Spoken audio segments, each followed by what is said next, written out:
Hey folks, welcome back to Keith's Garage. I'm going to summarize what I learned on this little engine here and maybe help people with older two-strokes, especially Mercs, of course. This is all I know. It's all I've ever owned. Just got into it last year. But some of this information will apply to all two-strokes. Keep in mind that when these older engines were built, there was no ethanol in the fuel. I don't know what it's like in your part of the world, but here in Canada, there has to be 10% ethanol now in all gasoline. You cannot buy ethanol-free fuel. You could a few years ago. Not anymore.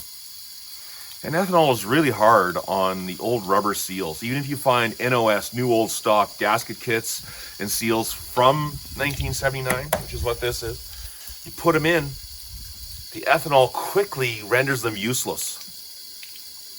I struggled with that. It took me a little while to understand what was going on, but I'll show you what I found. This old girl, when I bought it, had 70 PSI compression. I took it apart. You saw my earlier video where I took the engine apart and I put new piston rings in. I reused the pistons. I put in new crank bearings, new seals, and just new piston rings. And I measured the bores. They were all in good shape. The rings had the proper end gap. But pistons do wear as well, and there was a little bit of scuffing on mine. I cleaned it up with some Scotch-Brite and made everything smooth and everything. So I didn't expect to get really high compression out of it again, like new, but there's a limit of what you can spend on these things where it makes any sense. These motors sell every day. You can find them for $100. And even if you put all new parts in it, which are expensive, nothing's cheap these days. It's easy to spend $500-600 in parts alone just to make this engine like new with pistons, bearings, seals, whatever. Easy to spend $500 in parts. Then the engine is worth $500, $600, maybe if you really prove, you might get a guy spend. I'm talking Canadian dollars here. You might get a guy, if you're lucky, to spend $750 on it, because they're all over the place for $100 to $300-400. So there's only so much that makes sense.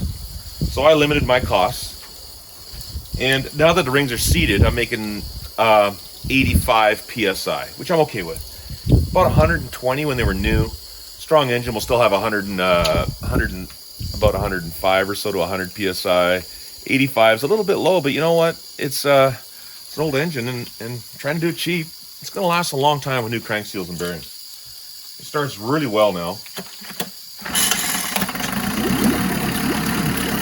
I found that so many people make comments about these engines that they don't want to idle, or they're smoky, they leak, they stink. They don't have to. A two-stroke is going to smell a little bit like gas because of the way it burns. It's inefficient, and some unburned fuel gets into the exhaust system. That's the nature of the beast. That's the way they run. There are no intake and exhaust valves on a two-stroke.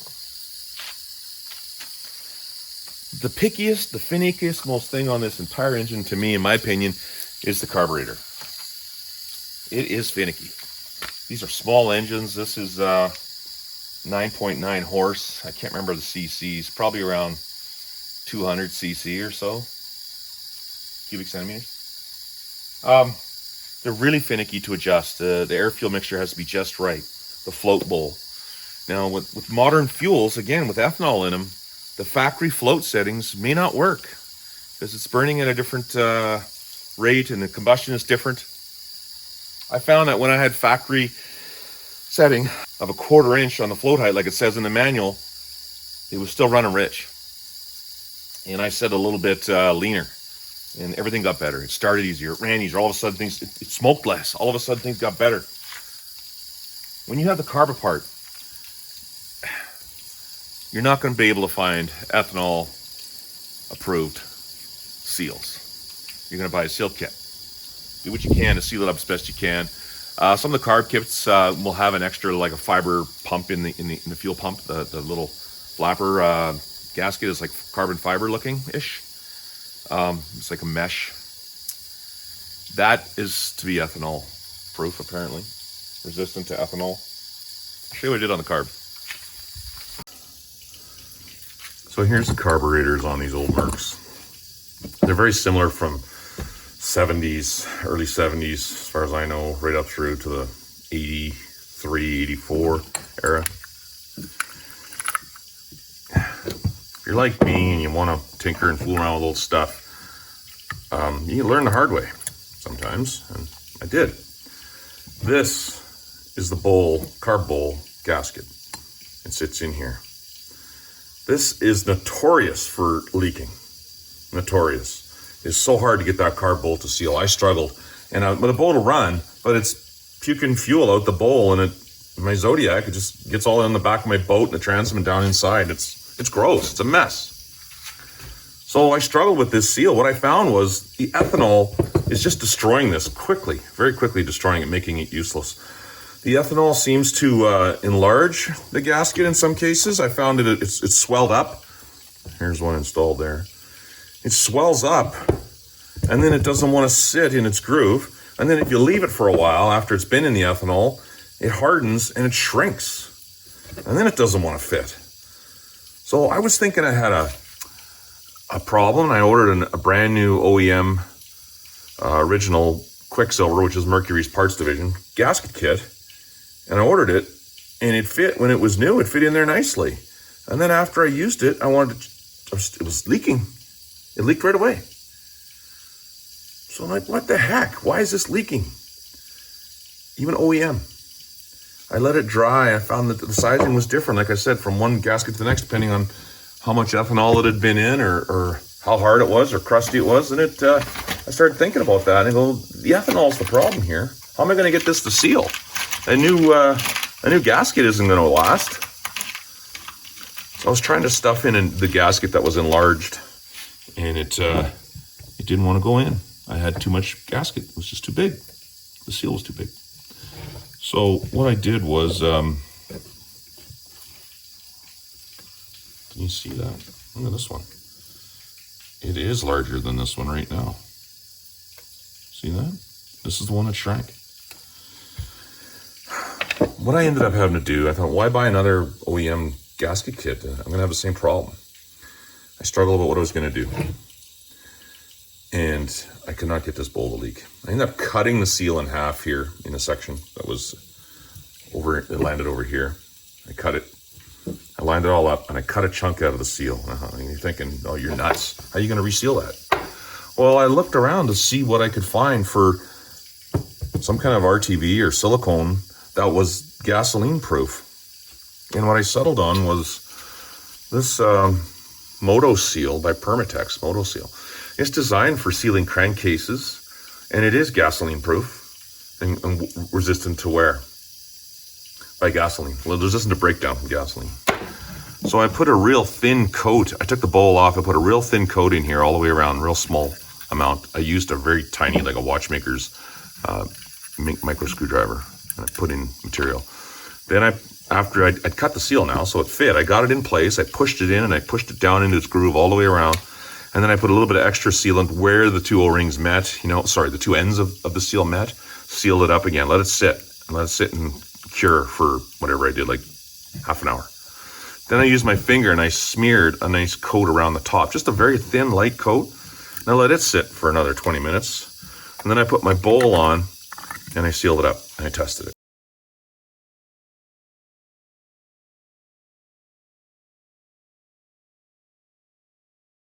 I've been screwing around, dicking with these engines. There's been hours of my time. It's sealed for the first time. How long will it last? I guess I'll have to determine, and we'll see. Time will tell. That'll be determined. It's right now it's sealed. I've run the engine a couple times here. You just saw it running. It's been running now for about 20 minutes with the Permatex sealant, and so far so good. I'm going to take it out on the river tomorrow here where I live and run it. This is part of the fuel pump that I'm talking about. This is a seal that goes in between one of these sandwiches here. This is a pulse fuel pump. It takes the pulsations from the engine intake and exhaust strokes, and it works back and forth, and it pulls fuel into the bowl. This is the one, apparently, that is ethanol proof. The old original ones will break down quicker. How bad they will swell or shrink or harden, I don't know how long they'll last, but I'll tell you the biggest nightmare was this. It didn't last 20 minutes, and it was toast. The other thing I want to show you is when you put your carburetor together, there's supposed to be a gasket on the inside of the bowl, which sits right on there. You put the bowl on, and there's another gasket in the bolt here that holds it down, retaining bolt. 2 gaskets there. If you do not have both gaskets, if you only put the one gasket on the outside here, it is not going to rev up. It's going to overfuel. And you think, well, why is that? Doesn't fuel go through the jet here? No, not on a Mercury, not on these old Mercuries. The fuel enters, there's your main jet on the side of this intake. So the fuel goes in that jet right there and then up through the center. That is not a jet. That is like a diffuser up inside there. If you take that out, it kind of looks like a jet. There's a spot for a screwdriver head to go in there, and it looks a lot like that, but it's not a jet, it's a diffuser. And up inside there, it's got a hose, brass looking tube with full of little air holes in it and fuel and air to mix and emulsify. That's what that is. So if you don't have a gasket here, fuel is going to bypass the jet and get sucked into here, and it's going to overfuel the engine. It will not rev up. So put a gasket there on the inside, another one on the outside. There's 2. It looks just like that. Sits there like that. If you don't have it, you're going to go boating and you're going to try and rev it up, and the engine will run. It'll run at idle. When you rev it, it won't rev. It won't rev up. Too much fuel going through here. Get that gasket. The other thing here I want to show you. This here is your idle air mixture screw. So what you're doing is you're adjusting the amount of fuel that goes into the carburetor when the throttle valve here, when you're at idle. This is revved up, this is at idle. When it's closed, fuel is not going through the main jet and coming out and through the venturi. It's actually coming out in the side of the carburetor up here. I don't know if you can see it, but down inside the throttle valve there, you can see one hole there. There's 2 more deep in where the valve sits. And fuel comes in those little tiny microscopic holes. You can see one there. So what happens is fuel comes up through this vent, internal passages, and comes out this little tiny hole over here that's on the other side of the throttle valve. The throttle valve's closed because it's idling, but how does the engine run? It draws fuel through here, or the 2 in behind it. There's 2. As soon as you open the valve, you'll see more. And that's the transition period that allows the engine to swip, to get enough fuel from just off idle so it doesn't choke out too much fuel, and all of a sudden then when it's open, you're getting all the fuel through the main jet. So take this screw out, clean it up. There's a jet inside there. Take it out, clean it. I love my ultrasonic cleaner. Clean the carburetor. Inside the carburetor, in the center there, it's missing from this one. There's supposed to be a little black plastic, looks like a little jet airplane inside there. Can't see it in this one. I'll maybe go get my flashlight. All right, here's my flashlight in there. Black thing in the center. That also is it's a venturi that speeds up the airflow and draws fuel up through the main emulsifier tube and jet, which is through here, the bottom here. I'll show you that emulsifier I'm talking about. Here it is here. See how it kind of looks like a jet when you look down in the hole there, right? You put a screwdriver on it. I've seen many jets that look like that on dirt bikes and things and boats, but it's not. That's a big opening in there. It's just a big, huge hole. You get through there, and there's your holes in it. So the air and the fuel are mixing in here and getting a good atomization. So the fuel turns into like a fine mist, like a fog. Have threads in there. I found the black piece that sits inside the carburetor I was talking about here. Looks like a little, kind of like an airplane with wings sort of thing. Sits in there like that. Now this one's broken. See this piece is broken off? It's supposed to be like that on both sides. That sits, when you put it together, sits right on top of this tube here. See how it goes from fat to narrow? It's tapered. The air goes through there and it speeds up. Draws the fuel out through the center. If this is broken or missing, you go sticking screwdrivers inside your carburetor to hold open the throttle valves and things like that, you're going to break this. I don't know where to buy these separately. I think they come in a OEM carb kit, if you're lucky. The engine will not run without this piece. It won't run worth a darn. It won't draw fuel up through the emulsifier tube. Let's go back to this pilot screw here, this piece. You're going to take out this, you're going to unscrew that completely, and you're going to take out this plug. This plug here, see how it's got white sealant on it? You want to seal that up. You're going to try and get as much sealant, stop any air from leaking, drawing into the car. There's the plug, there's the spare one. Put some pipe thread sealant on it. I think I might have even put an O-ring here in this area.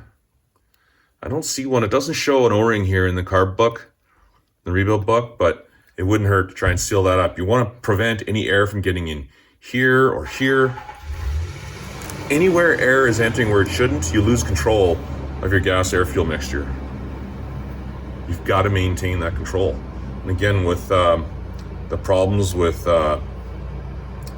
ethanol, breaking things down sooner or not working, this is where you lose control and the engine will not run worth a darn. This is a plug here, a seal plug like that. See how that's sealed from the factory with that red stuff? High-end carb kit, original with full carb kit will have new, they look like little Welsh plugs that go in. There's another one down inside the carburetor over here. If you want to get to that, you can. If you have air leaks, when you're pulling the pull start and you're cranking that engine trying to pull it over, it's barely going to make enough vacuum to draw the fuel up through and into the engine where it's supposed to go. And you may squirt raw fuel into here and it may start, but it's going to be a hard start if you've got air leaks in areas. So seal all these up wherever you can. Seal them up. I'm going to show you how I set my float and what didn't work for me. This is just a machinist's ruler, like a little pocket ruler. It's got the sliding T on it here. Okay. Set it down to 1/4 of an inch, the 4 right there. Turn the bowl upside down with the float installed and measure from the edge of your float to the edge here. And the factory manual from 1976, I think I have one, or 77, it says to set that at exactly 1/4 inch. Now, when that's sitting in the engine and running, when it gets up to the height, right there's 1/4 inch. When it gets up to a 1/4 inch height, that's when the fuel is shut off from coming into the valve, in through the fuel valve. The inlet valve is over here on the end of this tang on the float over here. So here it's asking for fuel. It's down at an angle. The bowl fills up with gas. This thing floats up and it gets to that point right there, which is a 1/4 inch. It closes the fuel fill valve. As it burns fuel, it opens up and allows more in. It just keeps opening, closing, opening, closing. Now, when you adjust the height of the fuel in the bowl, you're actually overall adjusting how lean or rich the carburetor is. I find with today's fuel, when you set it at a 1/4 inch height here, it's running too rich. That's my experience. You're depending where you are, where you live, and your elevation, and how much oxygen is in your air, and the fuel you're burning, you may find different. So what I did is I bent the tab on the fuel bowl and I set that just a little bit so that when it's fully closed, sitting upside down like this, it's no longer at a 1/4 inch. I moved it up. I moved it up to like about 5/16. 5/16 is when you flip it over. See the gap there? It's going to sit higher. It's going to be sitting here when it's closed. And take that out and show you. This is a float pin. The thing you want to be careful of is this. This little lever is plastic. They break easy. I know from experience. I broke mine, and a new one was about $30 Canadian. You're working on the bench here, and you can break pretty easy. These are the tangs on the float that you adjust. On the top here, you see one. That's for your float height. And this one here is for your float depth when it goes down to the bottom where it stops. Sits in your carb just like that. So you're bending this tab. You can play with it and you bend it to make it set to the right height and you turn it over. Inside there is this little needle valve right here. This is what is going up and down. It rides on the tang of the float right here. Kind of like that. It's hard to show you exactly. It rides on this center tang right in the middle there. That's where the needle float, the needle sits in there, and it opens and closes. This goes up and down when the float moves. And it's a little soft rubber coating on the end of some kind of a metal pin. And eventually the ethanol will harden this maybe, or it gets old and it's aged, it's been sitting, it dries up.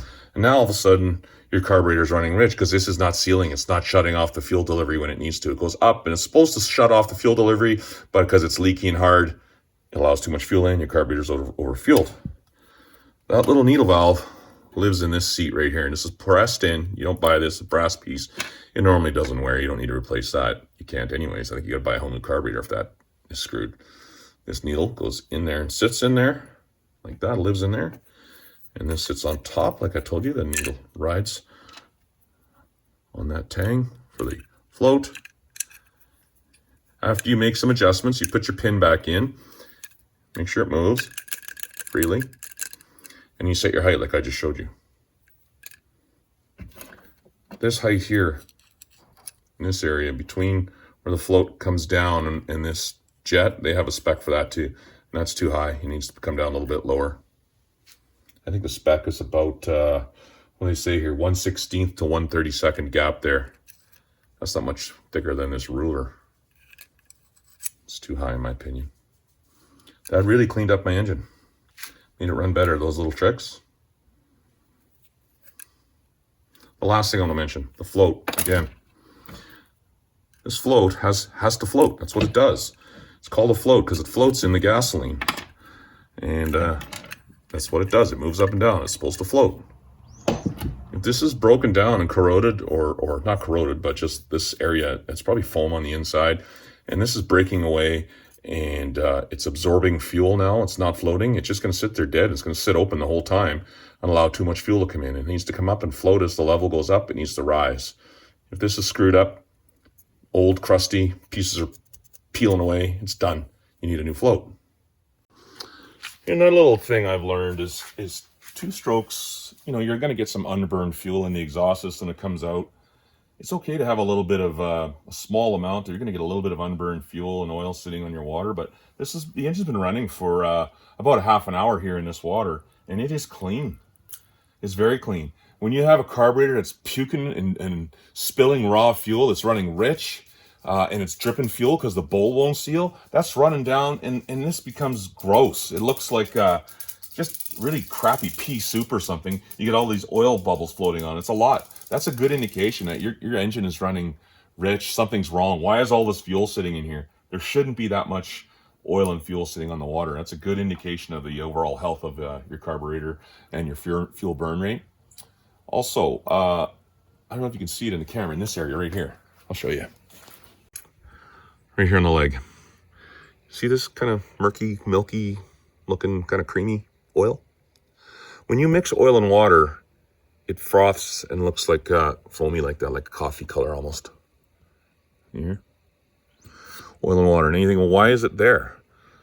Well, what happens is when my carburetor bowl wouldn't seal, fuel drips down and goes, there's a shaft, a forward reverse shaft goes down there, and it goes right down inside the leg.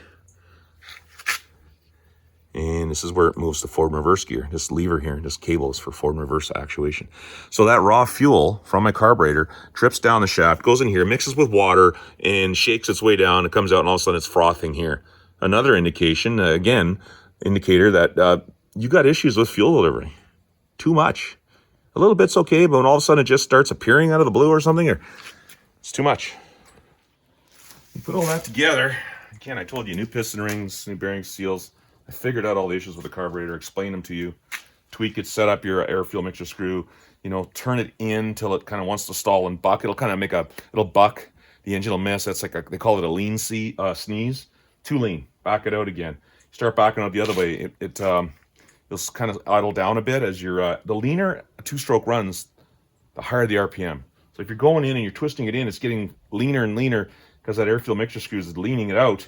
All of a sudden starts revving up a little bit. That's okay, but it's too high. It's revving too fast. Back it out again and find where it starts to buck and stall because now it's over-fueling, and find a happy place in the middle. And when you do that, when you make adjustments, make a little adjustment, then wait and rev the engine up and let it idle back down again. See where it lands. Don't quickly adjust it and then think you're done. No, it takes time to burn the fuel that's in the system, in the engine. Let it burn all that fuel and it'll readjust. Take your time, go slow.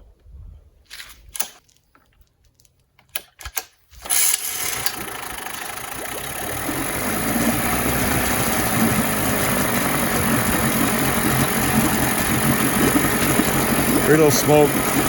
Engine was cold. Also keep in mind that there's a thermostat in here, and when the thermostat is closed, you just get a little bit of a dribble.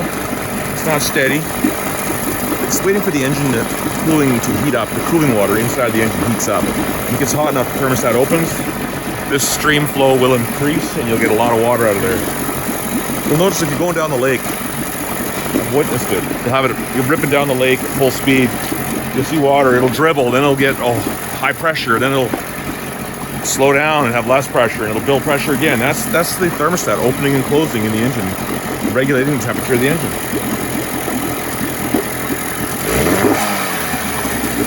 Now, I've left this thing running for half an hour here at idle. Runs great.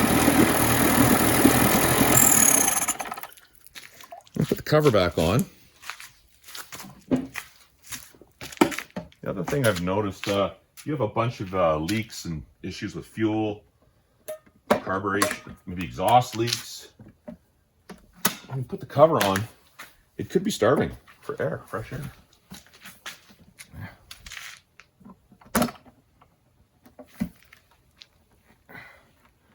All of a sudden it starts running worse. More clues. Something's up. Something's not right. It takes a lot of patience to screw around and thinking to understand what's going on and to figure it out. These are good old engines when they're set up right to run. And they're quiet. Hit hood on. Good beauty.